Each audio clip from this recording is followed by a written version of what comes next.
قال رسول الله صلى الله عليه وسلم ولله عتقاء من النار وذلك في كل ليلة নবীজি বলেন জাহান্নাম থেকে অসংখ্য অগণিত জাহান্নামীকে রমজানের প্রতি রাতে মুক্তি দেওয়া হয়।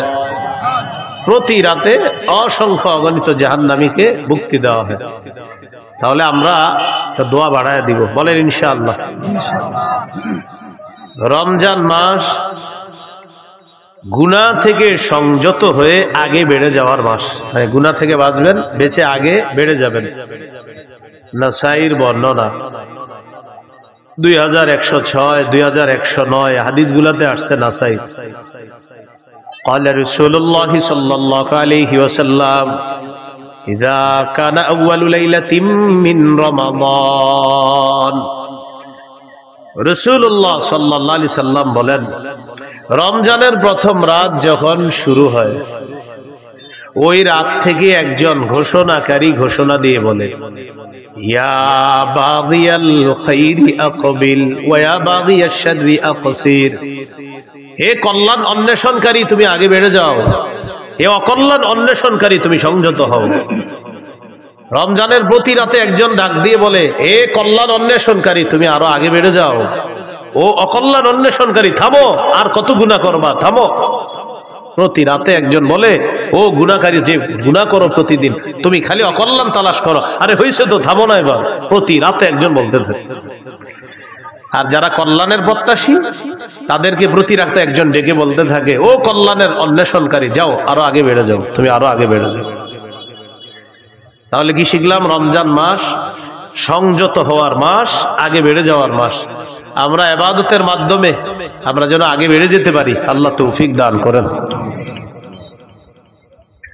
রমজান মাস নেকির কাজ আগের মাসে যা করছেন এই মাসে করলে এই নেকিটা আল্লাহ আরো বাড়ায় দিবে।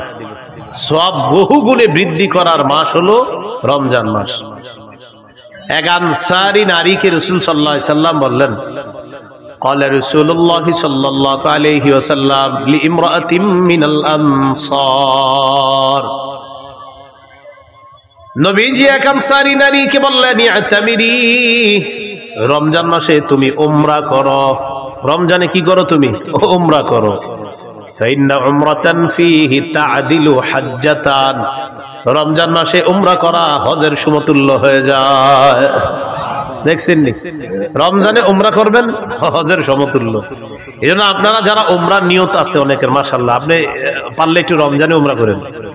ফাইন্না উমরাতান ফীহি, রমজানে উমরা করা তা'দিলু হাজ্জাতান, হজের সমতুল্য হয়ে যায়। আল্লাহ যাদেরকে সামর্থ্য দান করছে, একবার রমজানে একটু গিয়ে দেখেন কি অবস্থা হয় সেখানে। আল্লাহ তৌফিক দান করেন। তাহলে রমজান মাস সওয়াব বহুগুণে বৃদ্ধির মাস। এই মাস হলো কি মাস? রমজান মাস। রমজান মাস শয়তানকে শিকলে আবদ্ধ করার মাস। قال رسول الله صلى الله عليه وسلم إذا كان أول ليلة من شهر رمضان صفدت الشياطين وفي رواية سلسلة الشياطين ومردة الجن। রমজানের প্রথম রাত যখন শুরু হয়, অবাধ্য জিনগুলাকে শিকলে আবদ্ধ করা হয়, শয়তানকে শিকলে বন্দী করা হয়। তাহলে রমজানে আমরা দুষ্টামি করি কেন? রমজান মাসে শয়তান তো শিকলে আবদ্ধ, রমজানে এরপরে গুনাহ করে না অনেকে?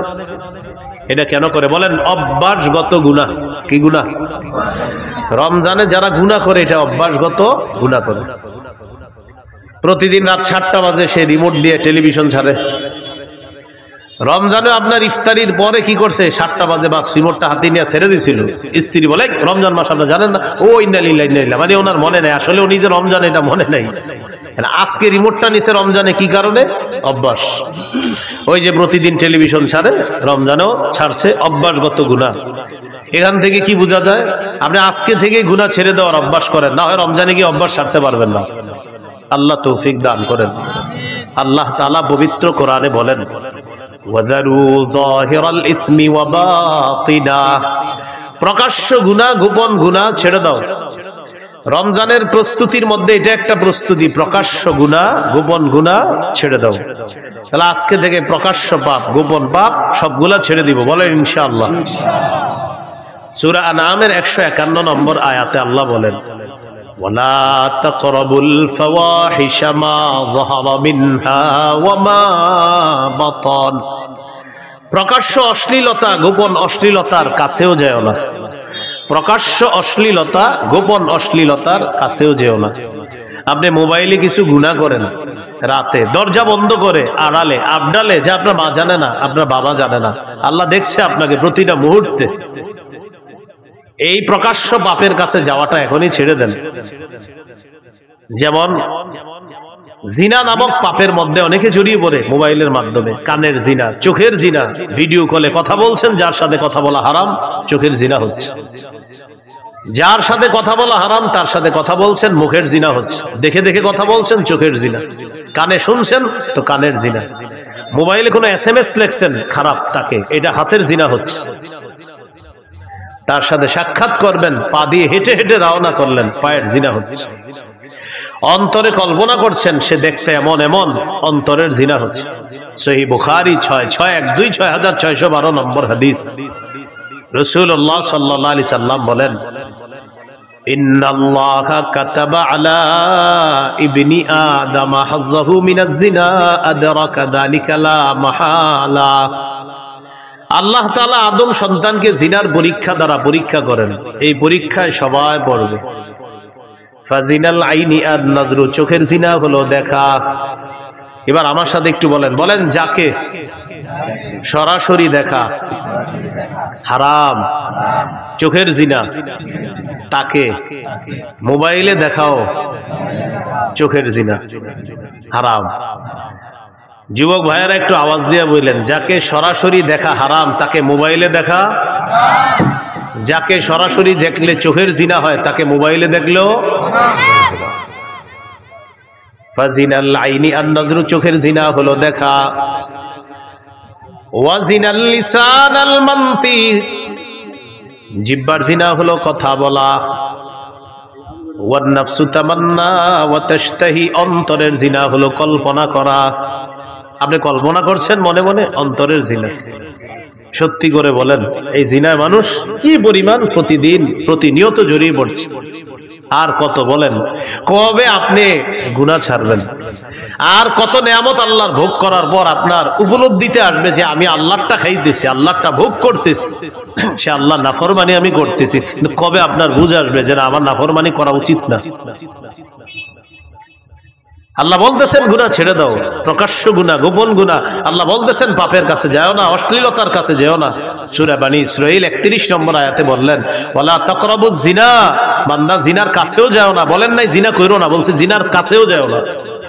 এই আয়াতের ব্যাখ্যায় মুফাসসিরিনে কেরাম বলেন, মা ইউকাররিবু, এটার কাছে যাওয়া যাবে না।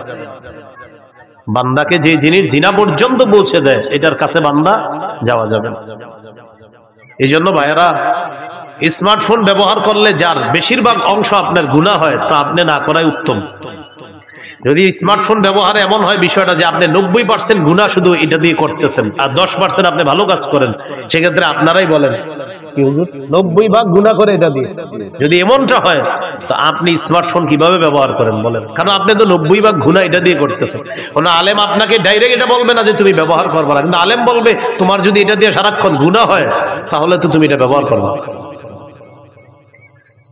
তো 90 ভাগ গুনাহ যেটা দিয়ে করতেছেন আপনি, না আপনি এটা ব্যবহার করতে পারছেন না। আপনি আপনার অফিসিয়াল কাজগুলা করেন, করে এটা রেখে দেন, কেউ আপনাকে না করবে না, কিন্তু আপনি এটা দিয়া পুরো দুনিয়ার সব গুনাহ আপনি পকেটের মধ্যে নিয়ে ঘুরতেছেন। তখন ওলামায়ে কেরাম আপনাকে বলবে না তুমি এটা ব্যবহার করবে না। সত্যি করে বলেন, স্মার্টফোন দিয়ে কি গুনাহ হয় মানুষের? যদি বেশিরভাগ গুনাহ হয়, আপনার গুনার অংশ হয়, সেক্ষেত্রে মুফতিয়ানে কেরাম আপনাকে বলবে তুমি এটা চালাও না। তো আমি বলছিলাম গুনাহ ছাড়ার অভ্যাস করেন। রমজান মাস অভ্যাসগত গুনাহটা যেন রমজানে আমাদের না হয়।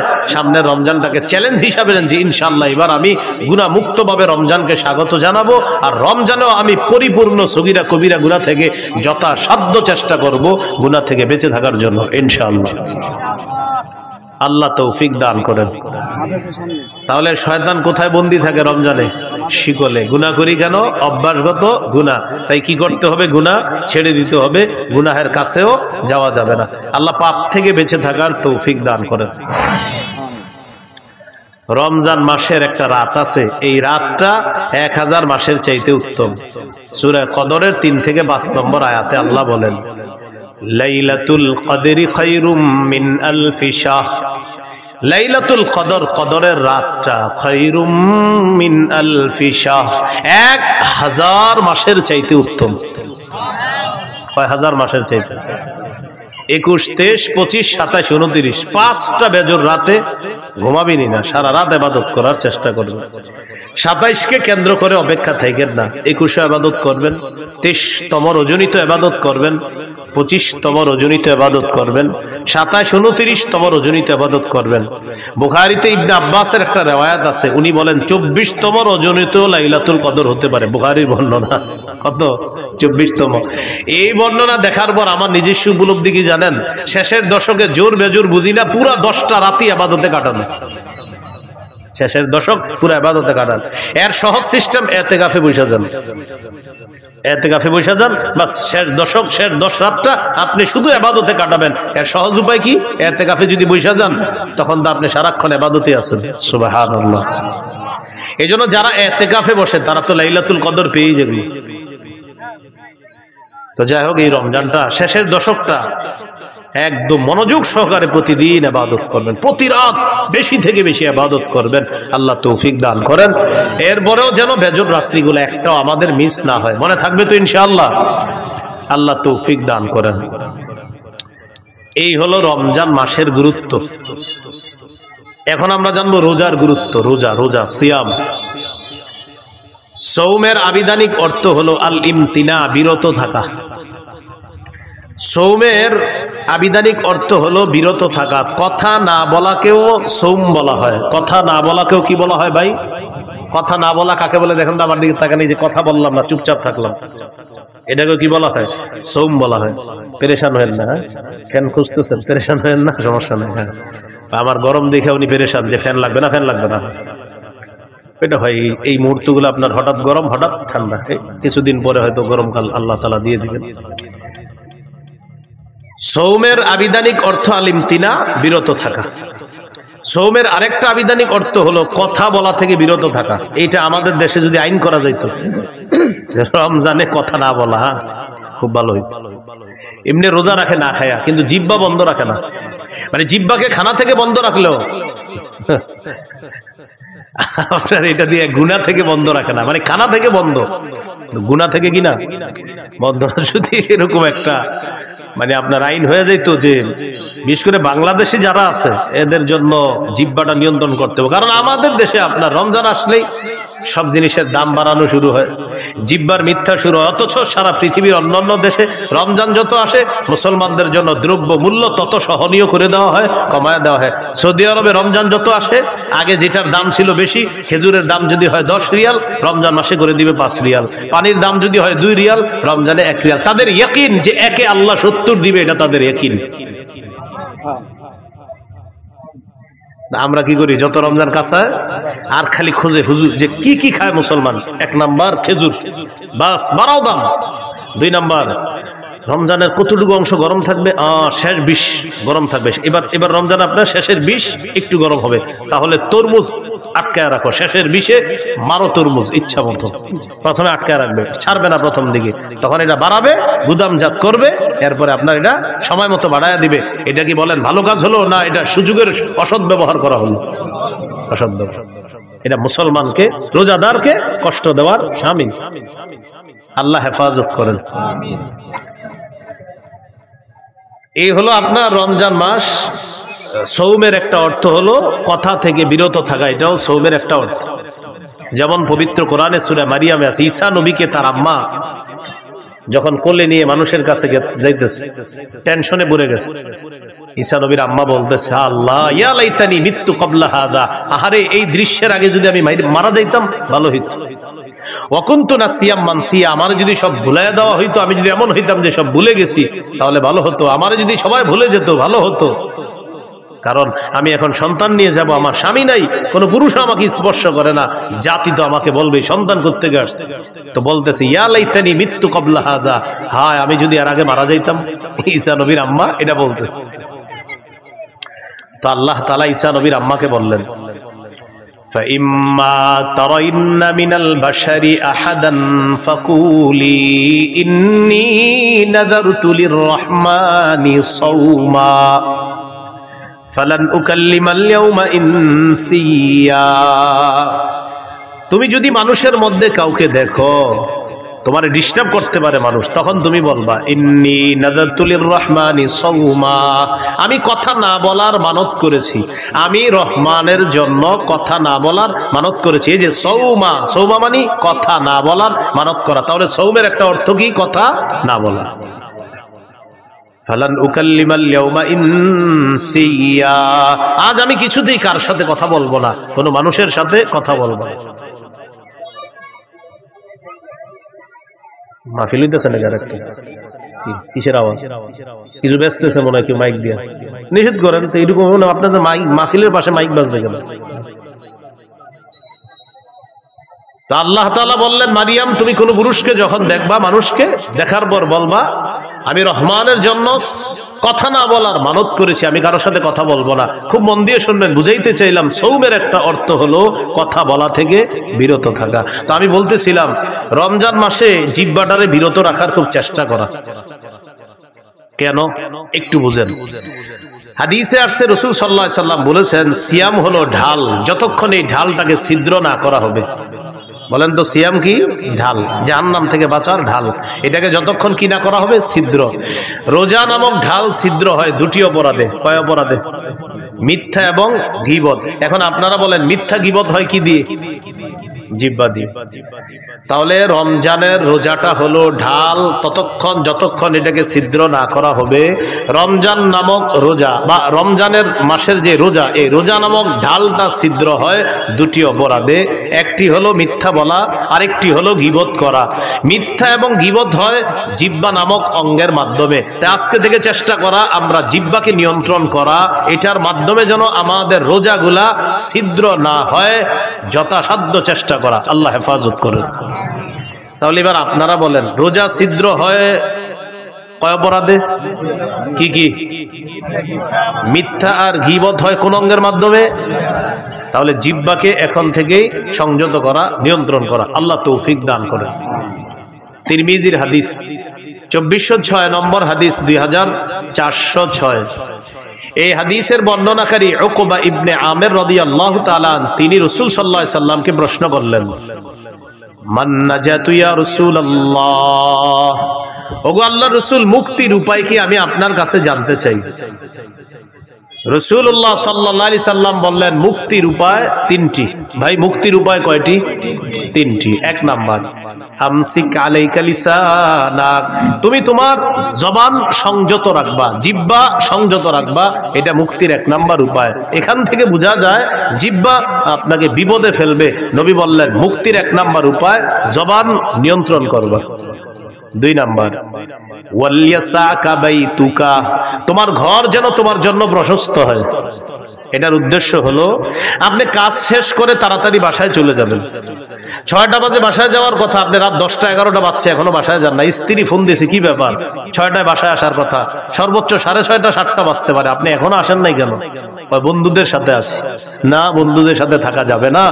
আপনার কাজ শেষ, বাসা, বাসা থেকে বের হয়েছেন কাজ, হয়তো কাজে নয়তো বাসা, নয়তো বাসা নয়তো কাজে, অন্য কোথাও থাকবেন না। নবী বলেন মুক্তির 2 নম্বর উপায় বাসায় থাকো। কেন? কারণ বাহিরে যেই গুনাহগুলো আপনি করবেন আপনার স্ত্রী সন্তান মা বাবার সামনে সেগুলা মন চাইলেও করতে পারবেন না। তাই নবী বললেন মুক্তির 2 নম্বর উপায় বাসায় থাকো। ওয়ালিয়াসাকা বাইতুকা, ঘর যেন তোমার জন্য প্রশস্ত হয়। তাহলে কি শিখলাম? আড্ডাবাজি করা যাবে না। 3 নাম্বার ওয়াবকি আলা খাতিআতিক, তুমি তোমার গুনাহের জন্য কান্নাকাটি করো। তুমি তোমার গুনাহের জন্য কান্নাকাটি করো। তাহলে এখানে মুক্তির 3টা উপায়। 1 নাম্বার জিহ্বা সংযত রাখা, জবান সংযত করা। বলেন তো রোজা নামক ঢাল ছিদ্র হয় কয় অপরাধে? কি কি? মিথ্যা গীবত হয় কি দিয়ে? নবী মুক্তির উপায় বলছে কয়টা? এর মধ্যে 1 নাম্বার কি নিয়ন্ত্রণ করা? জিহ্বা।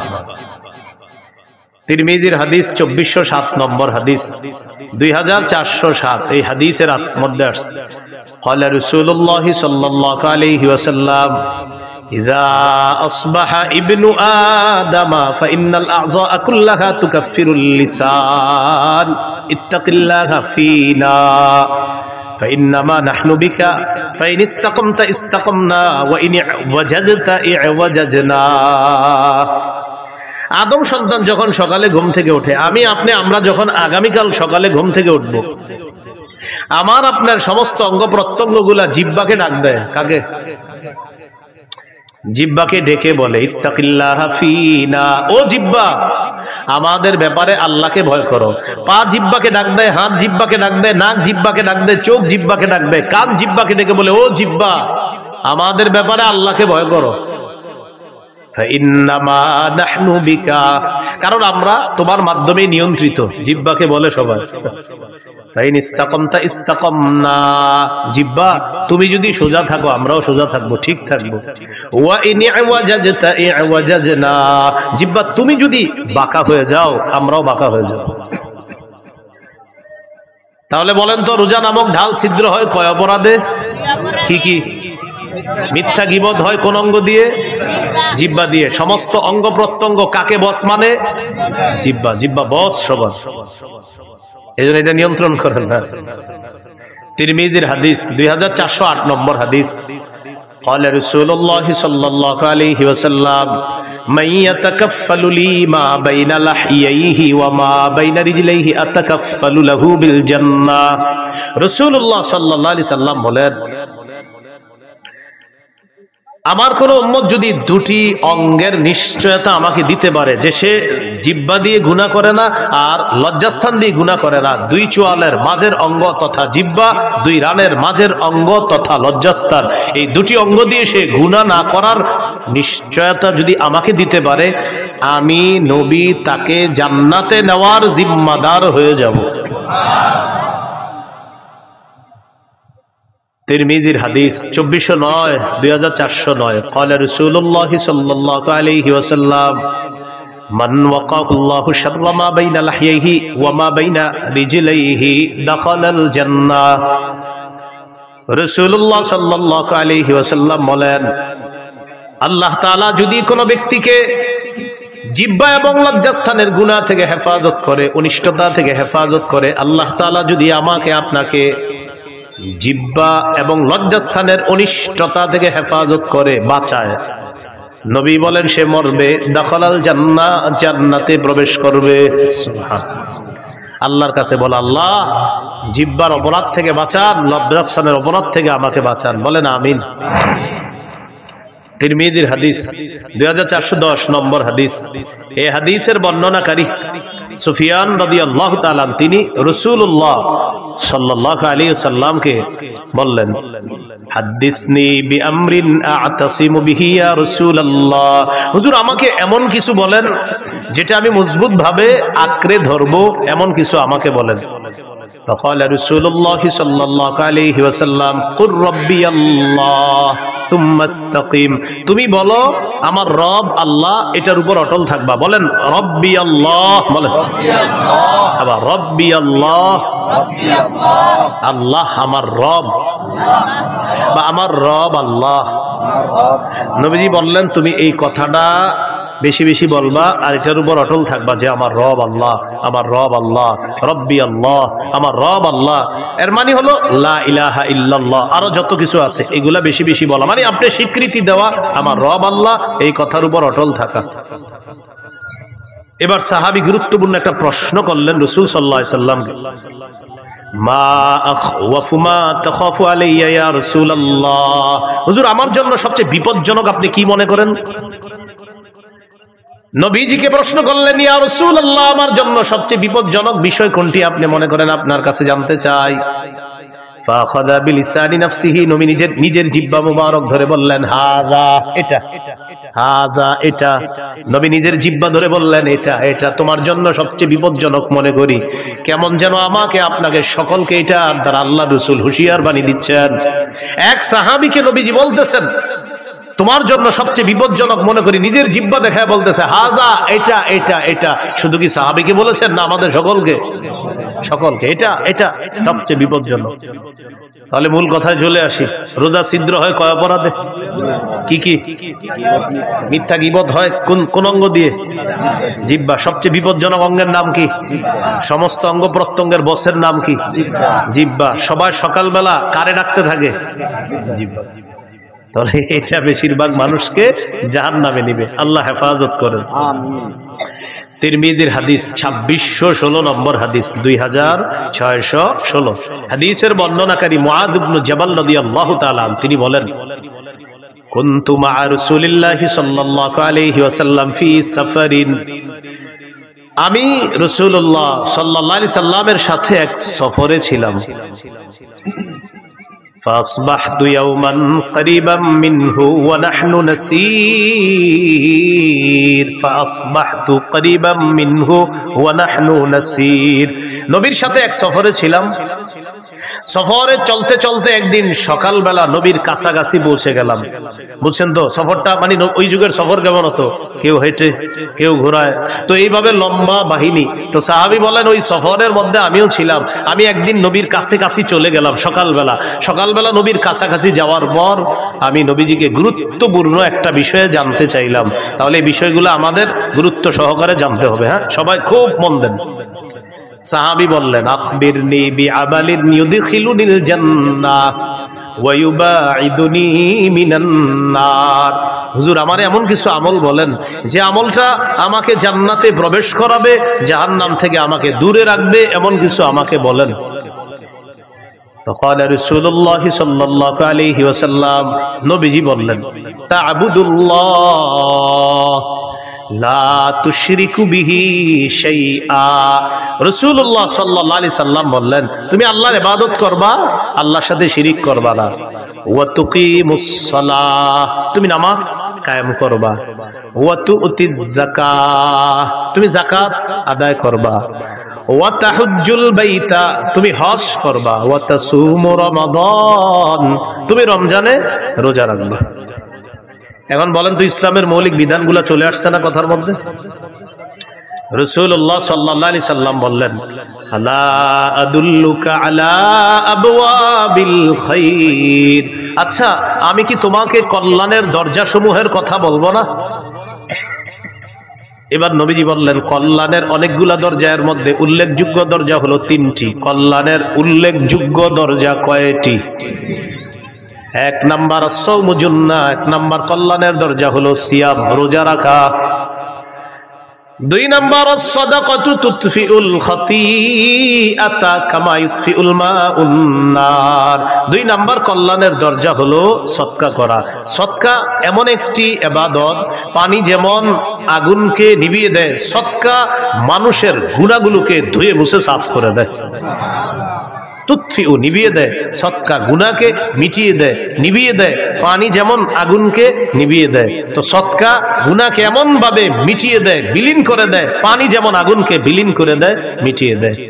তো সদকা 2 নাম্বার দরজা। 3 নাম্বার ওয়া সালাতুর রাজুলি মি জাওফিল লাইল, রাতে তাহাজ্জুদ পড়া। কি পড়া? রাতে তাহাজ্জুদের নামাজ পড়া রাতের বেলা। এখন আপনার রিজিক দরকার, কল্যাণ দরকার, তো এই 3 ইবাদত বাড়ায় দিতে হবে আপনার। রোজা রাখা, সদকা করা, তাহাজ্জুদ পড়া। বলতে পারেন হুজুর আমার তো টাকাই নেই, সদকা করবো। 1 টাকা দিবেন, 1 টাকা থাকলে 1 টাকায় সদকা করবেন। তাহলে রোজা রাখা, সদকা করা, তাহাজ্জুদ পড়া, এটা হলো আপনার কল্যাণের দরজা। নবীজি এটা বলার পর বললেন আলা উখবিরুকা বিরাসিল আমরি কুল্লিহি ওয়া আমুদিহি ওয়া দিরওয়াতি সানামি, আচ্ছা আমি কি তোমাকে কোন জিনিসের মূল কোনটা এটা বলবো না, খুঁটি কোনটা এটা বলবো না, আর সর্বোচ্চ চূড়া কোনটা এটা বলবো না? তখন নবী বললেন রাসুল আমরি আল ইসলাম, মূলের নাম ইসলাম। সুবহানাল্লাহ। ভাই মূলের নাম কি? ওয়া আমুদুহু আস-সালাহ, খুঁটির নাম নামাজ। ওয়া যিরওয়াতু সানামিহি আল জিহাদ, সর্বোচ্চ চূড়ার নাম হলো জিহাদ, সর্বোচ্চ শিখরের নাম হলো জিহাদ। তাহলে মূলের নাম ইসলাম, খুঁটির নাম নামাজ, সর্বোচ্চ শাখা চূড়া এটার নাম হলো জিহাদ। তাহলে মূলের নাম, খুঁটির নাম, সর্বোচ্চ চূড়া জিহাদ। এখন একটু মন দিয়ে বুঝেন তো, নামাজের কথা আসছে, রোজা, হজ, যাকাত, জিহাদ, সদকা, এরপরে আপনার কল্যাণের দরজা, ইসলাম, সব কিছু চলে আসছে ওয়াজের মধ্যে। এর মানে আমাদের নবী মৌলিক যে ওয়াজটা করেছেন ওই সাহাবীকে, এই মৌলিক কথাগুলা গবেষণা করলে আপনি সারা জীবন কাটাই দিতে পারবেন। ওই সাহাবীকে এই ওয়াজগুলা করলেন, করার পর নবীজি সর্বশেষ যেটা বললেন আপনার আশ্চর্য হবেন এটা শুনলে। নবীজি এগুলা বলার পর সাহাবীকে বললেন, আলা আদুল্লুকা আলা মালাকি যালিকা কুল্লিহি, আমি যে তোমাকে এতগুলা কথা বললাম, ইবাদত করতে বললাম, নামাজ পড়তে বললাম, যাকাত দিতে বললাম, হজ করতে বললাম, রোজা রাখতে বললাম, কল্যাণের দরজা সমূহের পরিচয় তোমাকে দিয়ে দিলাম, সদকার কথা বললাম, তাহাজ্জুদের কথা বললাম, জিহাদের কথা বললাম, খুঁটির কথা বললাম, সর্বোচ্চ চূড়া জিহাদ এটার কথাও বললাম, ইসলামের কথাও বললাম। নবীজি বলেন এই সবগুলা বিষয় তোমাকে বললাম, এর সার নির্যাসটা কি আমি তোমাকে বলবো না? এগুলার সার নির্যাসটা কি তোমাকে বলবো না? সার নির্যাসটা এখনো বাকি আছে, সেটা কি তোমাকে বলবো না? এখন আপনারা বলেন সার নির্যাসটাই তো আমাদের দরকার। সাহাবী অবাক, এতক্ষণ সুন্দর ওয়াজ করলেন নবীজি, এখনো নাকি সার নির্যাস বাকি। তো নবী সার নির্যাস বলার সময় বললেন, আখাযা বিল ইনসানিহি, জিহ্বা ধরলেন, ধরার পর বললেন